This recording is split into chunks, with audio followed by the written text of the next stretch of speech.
प्यारे बच्चों नमस्कार, जय हिंद, वंदे मातरम। आप सभी का स्वागत है आपके अपने चैनल गोल्डन पाठशाला में। इस क्लास में सामाजिक विज्ञान के महत्वपूर्ण प्रश्नों पर चर्चा करेंगे और ये प्रश्न जो है आपके लिए गए हैं 6, 7, 8 की इतिहास और पृथ्वी और हमारा जीवन किताब से। तो इससे पहले हमने आपको एक वीडियो उपलब्ध कराया है जो कि इसी से रिलेटेड है। उसमें हमने आपको 35 प्रश्नों को बताए थे और इस वीडियो में भी प्रश्नों पर चर्चा करेंगे कुछ। तो पहला आपका देखो दिया गया है, पवन द्वारा निर्मित स्थलाकृति कौन सी है। कक्षा 7 की बुक से है ये। पवन द्वारा निर्मित स्थलाकृति कौन सी है, और ये इम्पोर्टेंट प्रश्न है, पूछा भी जा चुका है। तो पवन द्वारा स्थलाकृति कौन सी है, तो इसमें देखो बालुका स्तूप या स्टेलेक्माइट और टेल्टा और विसर्प। तो इसमें राइट आंसर आपका हो जाएगा बालुका स्तूप का निर्माण होता है पवन द्वारा। और कहाँ होगा, तो रेगिस्तान में जो है बालुका स्तूप का निर्माण हो जाता है। सेकंड नंबर देखो दिया गया है, चट्टानों के स्थान पर अपने स्थान पर टूटने की क्रिया क्या कहलाती है। ये भी क्वेश्चन आपसे पूछा गया था, तो इसको भी आपको ध्यान रखना है। ठीक, चट्टानों के अपने स्थान पर टूटने की जो क्रिया होती है वो अपक्षय कहलाती है। वही बात करेंगे अपर्दन की। तो अपर्दन क्या होता है, जब जो चट्टानें होती हैं वो टूट कर बिखर कर वायु या हवा या पानी के माध्यम से जब एक स्थान से दूसरे स्थान तक चली जाती हैं तो वो अपर्दन कहलाती है। ठीक, ध्यान रखिएगा, इंपॉर्टेंट चीज़ें हैं। तीसरा देखो प्रश्न आपका दिया गया, भूमिगत जल द्वारा निर्मित स्थलाकृति क्या है। तो भूमिगत मतलब जमीन के अंदर जो होता है उसमें कौन सी आकृति बन जाती है। तो इसमें आपका राइट देखो आंसर हो जाएगा स्टेलेक्टाइड। ठीक, इसमें आपका फर्स्ट वाला ऑप्शन आपका सही हो जाएगा। वही बात करेंगे आपका यू आकार की घाटी। तो यू आकार की घाटी आपकी हिमानी द्वारा बनती है। किसके द्वारा, हिमानी द्वारा। और वी आकार की घाटी नदियाँ बनाती हैं। तो ध्यान रखिएगा, इम्पोर्टेंट है, चीज़ों को याद रखिएगा। अब ये देखो आपका जो तीसरा नंबर क्वेश्चन था उससे हमने आपको 3 क्वेश्चन बता दिए। तो ये तीनों चीज़ें आपको याद रखना है। कोई भी आपका आए तो तुरंत आपको टिक लगा देना है। पृथ्वी की आंतरिक शक्ति से होता है, तो क्या होता है, पृथ्वी की आंतरिक शक्ति के द्वारा भूकंप आते हैं। क्या आते हैं, भूकंप आते हैं। तो ये ध्यान रखिएगा। और ये अपक्षय, अपर्दन और अंशादन क्या है, पृथ्वी के ऊपर होने वाली क्रियाएं हैं। आंतरिक शक्तियों के द्वारा भूकंप आते हैं। ठीक, ध्यान रखिएगा, इंपॉर्टेंट है। और भूकंप के साथ ज्वालामुखी भी आता है, ये आंतरिक शक्ति के कारण होता है। 5 नंबर प्रश्न आपका देखो इतिहास की बुक से है कि अमेरिका की खोज किसने की थी।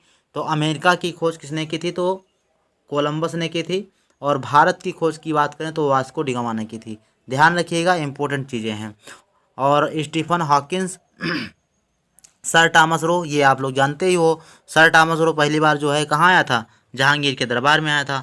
सेम इसी प्रकार से देखो प्लासी के युद्ध में अंग्रेजी सेना का नेतृत्व किसने किया था।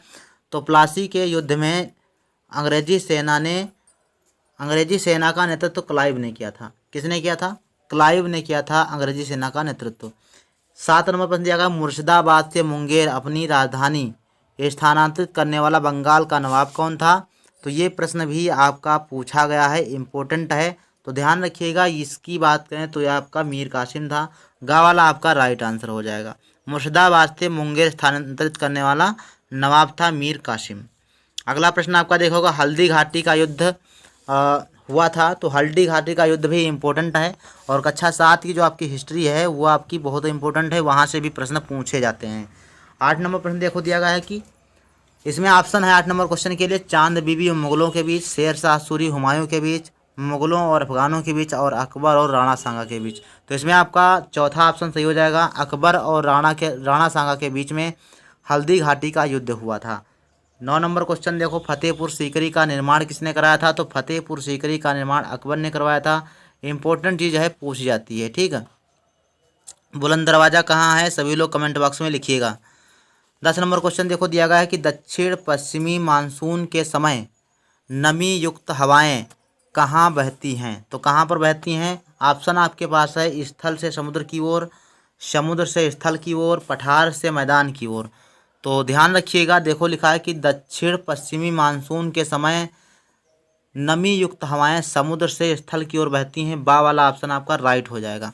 ठीक, समुद्र से जो हवाएं चलती हैं वो स्थल की ओर जब आएंगी तो वो क्या होंगी, नमी युक्त होंगी, अर्थात समुद्र के वाष्पन से भीगी हुई हवाएं तो नम तो होंगी ना। ध्यान रखिएगा, तो यही आपका इम्पोर्टेंट हो जाएगा। इसमें देखो लिखा है स्थल से समुद्र की ओर। तो स्थल क्या होता है, उसमें कोई वाष्पन वगैरह तो ज़्यादा होता नहीं है, तो इससे वहाँ से गर्म हवाएं समुद्र की तरफ जाती हैं। तो ध्यान रखिएगा, समुद्र से स्थल की ओर जो भी हवाएं आएंगी वो कैसी आएंगी, ठंडी आएंगी, नमी युक्त हवाएं आएंगी। 11 नंबर प्रश्न दिया गया है कि उत्तर पूर्वी मानसून द्वारा किस राज्य में सर्वाधिक वर्षा होती है। तो उत्तर पूर्वी जो मानसून होता है उसके द्वारा सर्वाधिक वर्षा तमिलनाडु में होती है। आ ऑप्शन आपका राइट हो जाएगा। नेक्स्ट देखो आपका प्रश्न दिया गया है 12 नंबर, भारत में सबसे कम वर्षा किस राज्य में होती है। तो इसमें राइट आंसर देखो क्या हो जाएगा, सभी लोग कमेंट बॉक्स में लिखिएगा। गुजरात में, राजस्थान में, हरियाणा में। तो इसमें राइट आंसर आपका हो जाएगा राजस्थान में सबसे कम वर्षा होती है। और सबसे अधिक की बात करें तो आपका मेघालय के मसिनराम में जो है सर्वाधिक वर्षा होती है। चेरापूंजी, मसिनराम। ठीक, ध्यान रखना, इंपॉर्टेंट चीज़ें हैं, पूछी जा सकती हैं। 13 नंबर देखो प्रश्न आपका दिया, कर्क रेखा के दक्षिण का भारतीय भाग किस कटिबंध में आता है। तो कर्क रेखा के दक्षिण भाग और मकर रेखा के उत्तर भाग, ठीक, इसके जो बीच वाला स्थान होता है वो उष्ण कटिबंधीय क्षेत्र कहलाता है। तो इसलिए आपका राइट आंसर हो जाएगा आ वाला ऑप्शन, उष्ण कटिबंध। ठीक, 13 नंबर का आपका आ वाला ऑप्शन राइट हो जाएगा। अगला प्रश्न आपका देखो दिया गया, मोहम्मद तुगलक ने दिल्ली के स्थान पर द्वितीय राजधानी के रूप में किसे चुना था। अगला प्रश्न आपका दिया गया है, देखो इसमें आपका राइट आंसर क्या है, सभी लोग कमेंट बॉक्स में लिखिएगा। मोहम्मद तुगलक ने दिल्ली के स्थान पर द्वितीय राजधानी के रूप में किसे चुना था। तो इसमें आपका देखो राइट आंसर हो जाएगा भैया देवगिरी को। किसको, देवगिरी को इन्होंने दूसरी राजधानी बना था। और देवगिरी कहाँ से, दौलताबाद में थी, जो आपकी दक्षिण भारत में स्थित है। ध्यान रखिएगा, दिल्ली से दौलताबाद में जाना कठिन था और वहाँ के लोगों, जो दिल्ली के लोग थे वो दक्षिण भारत में एडजस्ट नहीं हो पाए थे। तो इसीलिए ये जो आपका कार्य, इनका राज्य जो मोहम्मद तुगलक का कार्य था, ये भी आपका क्या था, विफल हो गया था। ध्यान रखिएगा। 15 नंबर देखो क्वेश्चन दिया है कि मोहम्मद तुगलक ने चांदी के स्थान पर सिक्के चलाए थे तो मिस्र धातु के। ठीक, मिस्र धातु के इन्होंने सिक्के चलाए। जो चांदी के स्थान पर मिस्र धातु के जो सिक्के आए उससे जो है फर्जी सिक्के बनने लगे। और एक दिन ऐसा हुआ कि सारे फर्जी ही चलने लगे, असली वाले जो है आपके जो है चुरा लिए गए। तो इससे भी आपका क्या है, बहुत बड़ा प्रभाव पड़ा था। तो मोहम्मद तुगलक ने कई 3-4 कार्य किए थे और तीनों 4 कार्य क्या है, असफल हो गए थे। तो ध्यान रखना, इन्हीं के शासनकाल से जो है सल्तनत काल का विघटन प्रारंभ भी हो जाता है। अगला प्रश्न देखो जाएगा, फिरोजपुर नगर की स्थापना की थी। तो इसमें आपका फिरोज शाह तुगलक होगा। इंपॉर्टेंट चीज़ है, पूछा जा सकता है। 16 के बाद देखो 17 नंबर क्वेश्चन देगा, जल का मुख्य स्रोत क्या है। तो जल का मुख्य स्रोत भैया क्या है, वर्षा। इसमें आपके टिक लगे हुए हैं, आपका देखो तीसरा ऑप्शन सही हो जाएगा, वर्षा। 18 नंबर क्वेश्चन देगा, प्रदूषित जल के पीने से रोग कौन सा होता है। तो हैजा, हैजा हो जाता है। क्या हो जाता है, हैजा। और क्या हो सकता है, और भी कई रोग हैं जो आपके पशु प्रदूषित जल पीने से हो जाते हैं। ठीक, डायरिया। ठीक, ये सब क्या है, प्रदूषित जल या खाना से हो जाते हैं, खाने से या पानी से हो जाते हैं। समुद्र जल समुद्र से प्राप्त होता है, क्या प्राप्त होता है, तो आयोडीन। समुद्र से नमक प्राप्त होता है, नमक में क्या होता है, आयोडीन होता है। अगला प्रश्न देखो, ये 20 नंबर जाएगा, जलाने पर पर्यावरण को सबसे कम प्रदूषित करने वाला ईंधन कौन सा है। इसमें कौन सा था, 19 नंबर था, यहाँ पर आपका 20 नंबर है। ठीक, लिखा है कि जलाने पर पर्यावरण को सबसे कम प्रदूषित करने वाला ईंधन कौन सा है। तो इसमें देखो कोयला, मिट्टी का तेल, लकड़ी, ये जलाने पर सर्वाधिक आपका सबसे ज़्यादा होता है। एलपीजी जलाने पर क्या होता है, सबसे कम जो है प्रदूषण होता है। इसीलिए उज्ज्वला योजना का प्रारंभ किया गया और हर घर सिलेंडर देने की बात की गई। ठीक, इसीलिए इसको बढ़ावा मिला कि प्रदूषण कम से कम हो सके। अगला प्रश्न आपका जाएगा कि वाहनों के चलाने के लिए न्यूनतम प्रदूषण वाला ईंधन कौन सा है। अगर वाहनों को चलाना है तो न्यूनतम प्रदूषण वाला ईंधन आपका सीएनजी होगा। क्या होगा, सीएनजी। डीजल, पेट्रोल और मिट्टी का तेल ये जो है ज़्यादा प्रदूषण उत्पन्न करते हैं। 22 नंबर प्रश्न आपका देखो दिया गया है कि एलपीजी में पाई जाने वाली मुख्य गैस कौन सी है। तो क्या ब्यूटेन है, मिथेन है, हाइड्रोजन है, ऑक्सीजन। राइट आंसर आपका हो जाएगा ब्यूटेन आपकी होती है। ब्यूटेन गैस होती है एलपीजी में मुख्य तत्व के रूप में। 23 नंबर प्रश्न आपका देखो दिया गया, निम्न में से कौन सा नवीकरणीय ऊर्जा का स्रोत है। नवीकरणीय मतलब नवीकरणीय ऊर्जा का स्रोत है। तो पेट्रोलियम हो जाएगा, प्राकृतिक गैस, कोयला या पवन।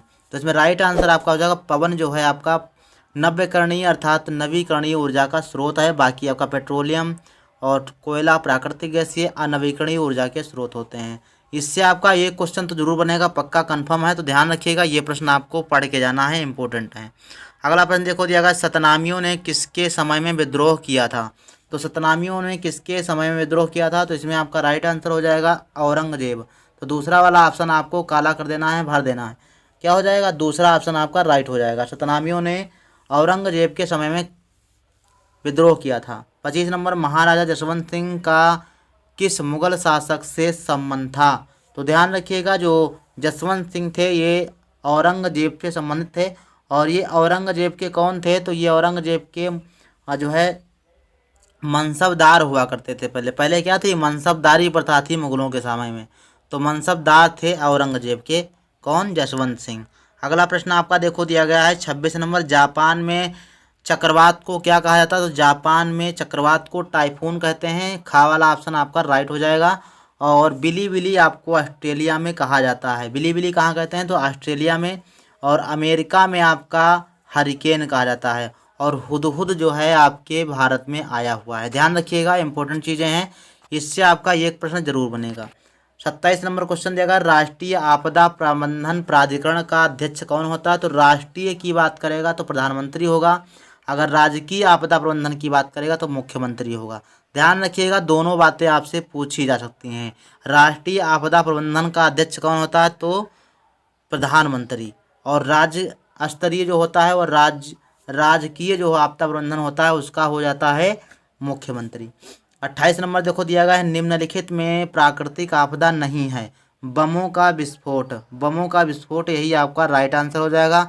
बाकी बाढ़, सूखा, सुनामी और चक्रवात ये सब क्या हैं? आपके प्राकृतिक आपदाएं होती हैं जो व्यक्ति यानी मानव के बस में नहीं होती।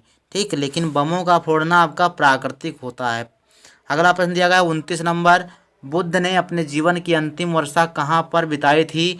तो ये आपका बिताई थी कुशीनगर में। कहाँ? कुशीनगर में। कभी कभी आपको कुशीनारा भी मिल जाता है, तो ध्यान रखिएगा, चाहे जो हो जाए, कुशीनारा हो चाहे कुशीनगर हो, दोनों आपका सेम होता है। कुशीनगर में बाद में बुद्ध का निर्वाण भी हुआ था, अर्थात उनकी मृत्यु भी कुशीनगर में हुई थी।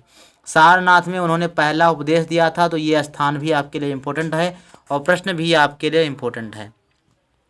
नेक्स्ट प्रश्न आपका दिया है, गौतम बुद्ध का जन्म कहाँ हुआ था? तो गौतम बुद्ध का जन्म वैशाली में, कपिलवस्तु में, पाटलिपुत्र या लुम्बिनी में। तो यहाँ पर लुम्बिनी दिया गया है। डी वाला ऑप्शन आपका राइट हो जाएगा। लुम्बिनी में गौतम बुद्ध का जन्म हुआ था। वैशाली, पाटलिपुत्र, कपिलवस्तु ये सब आपके बुद्ध से रिलेटेड हैं, लेकिन लुम्बिनी में जो है इनका जन्म हुआ था। लुम्बिनी वर्तमान में नेपाल में स्थित है। ध्यान रखिएगा, इंपॉर्टेंट है। वर्तमान में लुम्बिनी कहाँ है? तो नेपाल में स्थित है। 31 नंबर प्रश्न आपका दिया गया, निम्न में सुमेलित नहीं है। इसमें आपके 3 ऑप्शन क्या है? सुमेलित किए गए हैं। क्या अमीर खुसरो अलाउद्दीन के दरबारी कवि थे? तो जी हाँ, ये आपके थे। बाणभट्ट ये आपके हर्षवर्धन के शासनकाल में थे, ये भी आपका ये सही है। और मिलान सही है। इसका देखो बात, कालिदास जो है चंद्रगुप्त द्वितीय के शासनकाल में थे, तो ये आपका डी वाला भी ऑप्शन सही हो जाएगा। आपका सी ऑप्शन गलत है, अर्थात यही राइट है। क्या है? यही आपका सही हो जाएगा, यही आपका सुमेलित नहीं है। तो हरिशेन का संबंध चंद्रगुप्त द्वितीय के शासनकाल से नहीं है। तो ये ध्यान रखिएगा, इंपॉर्टेंट प्रश्न है। इस प्रकार के प्रश्न भी आपसे पूछे जाते हैं। अगला प्रश्न देखो, गौतम बुद्ध का जन्म कहाँ होता था? लुम्बिनी में। तो यही आपके इतने प्रश्न थे, 31 प्रश्न। तो ये प्रश्न आपको कैसे लगे हैं सभी लोग कमेंट बॉक्स में एक बार जरूर लिखिएगा। और इन 31 प्रश्नों में आपके कितने सही हुए हैं ये सभी लोग कमेंट बॉक्स में एक बार जरूर लिखिएगा। तो मिलते हैं नेक्स्ट वीडियो में, तब तक के लिए धन्यवाद।